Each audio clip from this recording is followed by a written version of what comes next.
Let me ask you something clearly. जब आप आज की दुनिया को देखते हो, क्या ये सच में 100 साल पहले से इतनी अलग लगती है? क्या सच में फर्क पड़ता है कि हम 1940 में जी रहे हैं या 2026 में?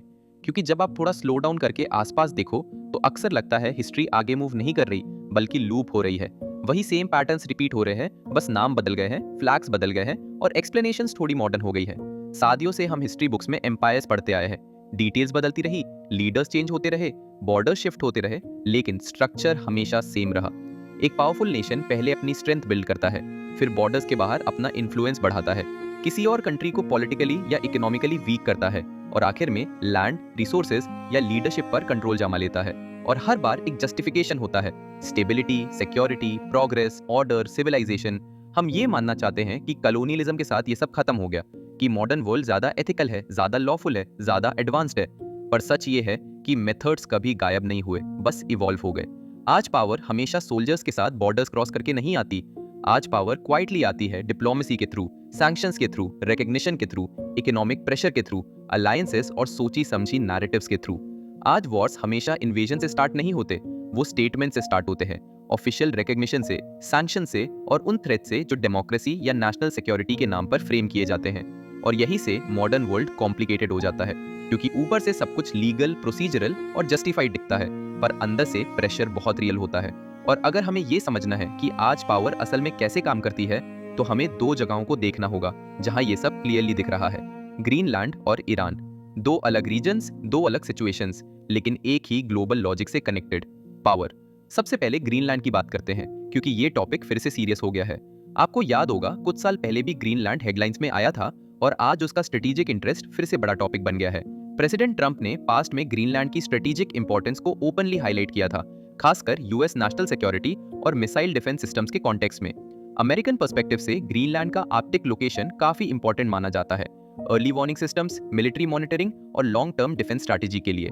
लेकिन यहाँ एक बात बिल्कुल क्लियर है, Greenland is not for sale. Greenland के लीडर्स ने भी ये क्लियरली बोला है, और डेनमार्क, जिसका ग्रीनलैंड ऑफिशियली हिस्सा है, उसने भी फर्म नो कहा है। इस इशू पर डेनमार्क और ग्रीनलैंड दोनों ने अपनी सॉवरेनिटी को स्ट्रांगली असर्ट किया है। यूरोप के कई कंट्रीज ने भी पब्लिकली ये सिग्नल दिया है कि ग्रीनलैंड के फ्यूचर का डिसीजन फोर्स या प्रेशर के थ्रू नहीं होना चाहिए। और ये सिचुएशन नेटो के अंदर भी टेंशन क्रिएट कर रही है, क्योंकि यहाँ बात सिर्फ एक आइलैंड की नहीं है, बात आर्कटिक के फ्यूचर की है। ग्रीनलैंड इतना इंपॉर्टेंट इसलिए नहीं है क्योंकि वहाँ पॉपुलेशन ज्यादा है, बल्कि इसलिए क्योंकि उसकी लोकेशन बहुत स्ट्रेटेजिक है। ग्रीनलैंड आर्कटिक में बैठा हुआ है, जो दुनिया के सबसे स्ट्रेटेजिक रीजन्स में से एक बन चुका है। क्लाइमेट चेंज के साथ जैसे जैसे आइस मेल्ट हो रही है, न्यू शिपिंग रूट्स ओपन हो रहे हैं, मिलिट्री पोजिशनिंग और इजी हो रही है और रेयर मिनरल्स तक एक्सेस बढ़ रहा है।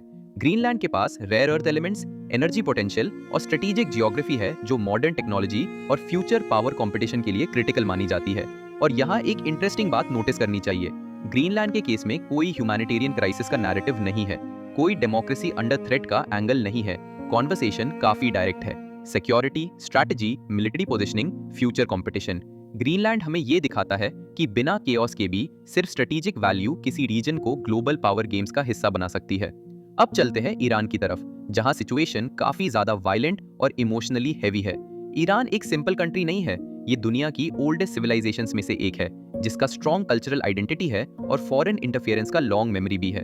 पिछले एक सेंचुरी में ईरान ने रेवोल्यूशंस देखे हैं, वॉर्स देखे हैं, सैंक्शंस फेस किए हैं, आइसोलेशन देखा है और कांस्टेंट एक्सटर्नल प्रेशर झेला है। कंट्री के अंदर रियल प्रॉब्लम्स हैं, economic stress, inflation, youth unemployment, expression पर रेस्ट्रिक्शंस और गवर्नमेंट और सोसाइटी के कुछ सेक्शंस के बीच डीप टेंशन। ये इमेजिनरी प्रॉब्लम्स नहीं हैं, ये खुद ईरानियंस ओपनली डिस्कस करते हैं। रिसेंट टाइम में ईरान में large scale anti government protests देखे गए हैं, जिनका ट्रिगर इकोनॉमिक पेन था, राइजिंग प्राइसेस, क्रैशिंग करेंसी और सर्वाइवल की स्ट्रगल। लेकिन धीरे धीरे ये प्रोटेस्ट्स ब्रॉडर पॉलिटिकल अनरेस्ट में बदल गए। इंफॉर्मेशन स्प्रेड होने से रोकने के लिए ईरानियन गवर्नमेंट ने इंटरनेट रेस्ट्रिक्शंस लगाई है। इस वजह से एग्जैक्ट रियलिटी कंफर्म करना मुश्किल हो जाता है। लेकिन ह्यूमन राइट्स ग्रुप्स और इंडिपेंडेंट ऑब्जर्वर्स के अकॉर्डिंग काफी सीरियस वायलेंस हुई है और सिग्निफिकेंट कैजुअलिटीज रिपोर्ट हुई है। एग्जैक्ट नंबर्स पर डिबेट हो सकती है, लेकिन ये क्लियर है कि क्रैकडाउन बहुत हर्ष रहा है। इस बैकड्रॉप में यूएस और ईरान के रिलेशंस और ज्यादा टेंस हो गए हैं। स्ट्रॉन्ग स्टेटमेंट्स आए हैं, वार्निंग्स दी गई है और फ्यूचर रिस्पॉन्सेज पर डिस्कशंस हो रही है। यही से जियोपॉलिटिक्स डेंजरस हो जाती है, क्योंकि ईरान पे डेकेड से सैंक्शंस लगे हुए हैं, ऑफिशियली न्यूक्लियर डेवलपमेंट और रीजनल इन्फ्लुएंस लिमिट करने के नाम पर। लेकिन सैंक्शंस का सबसे बड़ा इंपैक्ट गवर्नमेंट्स पर नहीं, बल्कि ऑर्डिनरी लोगों पर पड़ता है। प्राइसेस बढ़ते हैं, जॉब्स खत्म होती हैं, मेडिसिन महंगी या अनअवेलेबल हो जाती है, डेली लाइफ और मुश्किल हो जाती है। और जब डेली लाइफ अनबेरेबल हो जाए तो फ्रस्ट्रेशन बिल्ड होती है, और फ्रस्ट्रेशन वल्नरेबिलिटी क्रिएट करती है। बाहर से पावरफुल नेशंस अक्सर इस मोमेंट को सपोर्टिंग द पीपल के एंगल से फ्रेम करती है, जो सुनने में नोबल लगता है, पर हिस्ट्री हमें एक बात क्लियरली सिखाती है। जब फॉरेन पावर्स किसी कंट्री के इंटरनल पॉलिटिकल स्ट्रगल्स में इन्वॉल्व होती है, उनका इन्वॉल्वमेंट कभी न्यूट्रल नहीं होता, वो स्ट्रेटेजिक होता है। ईरान मिडिल ईस्ट में एक क्रिटिकल पोजीशन होल्ड करता है, रीजनल पॉलिटिक्स पर इन्फ्लुएंस रखता है, वाइटल एनर्जी रूट्स के पास है और वेस्टर्न डोमिनेंस को चैलेंज करता रहा है।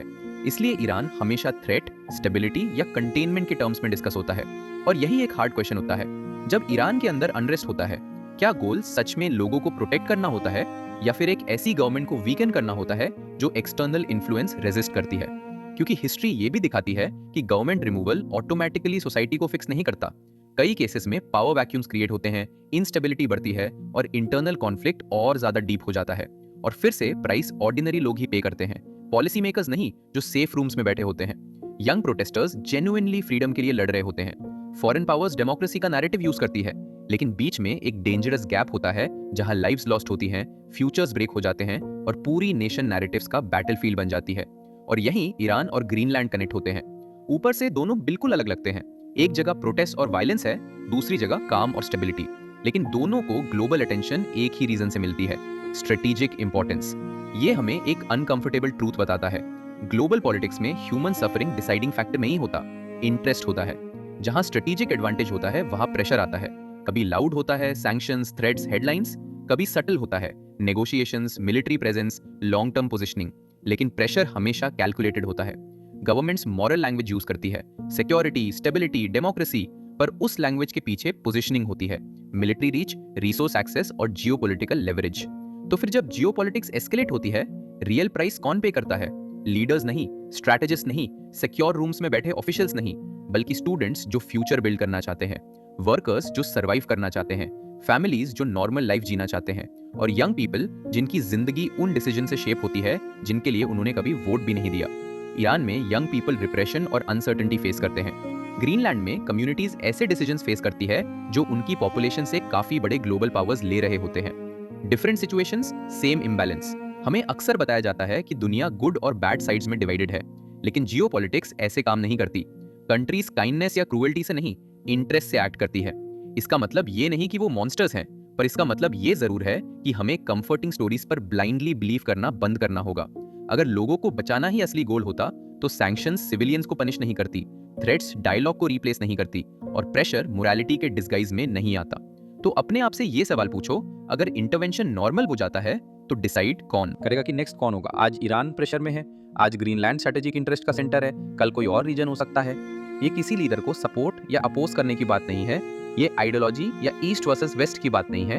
ये सिर्फ इस बात को समझने की कोशिश है कि मॉडर्न वर्ल्ड में पावर असल में कैसे मूव करती है। क्योंकि जब ग्लोबल पावर पॉलिटिक्स एस्केलेट होती है तो सबसे पहले ऑर्डिनरी लोग ही विक्टिम बनते हैं। इसलिए शायद हमें ये पूछना बंद कर देना चाहिए कि कौन राइट है, और ये पूछना शुरू करना चाहिए कि प्राइस कौन पे कर रहा है। और जब बॉर्डर्स, गवर्नमेंट्स और फ्यूचर्स नेगोशिएबल बन जाते हैं तो फायदा किसको होता है? इस पर सोचो और कमेंट्स में बताओ। अगर ये पैटर्न ऐसे ही कंटिन्यू होता रहा तो नेक्स्ट कौन सा रीजन स्पॉटलाइट में आ सकता है और क्यों?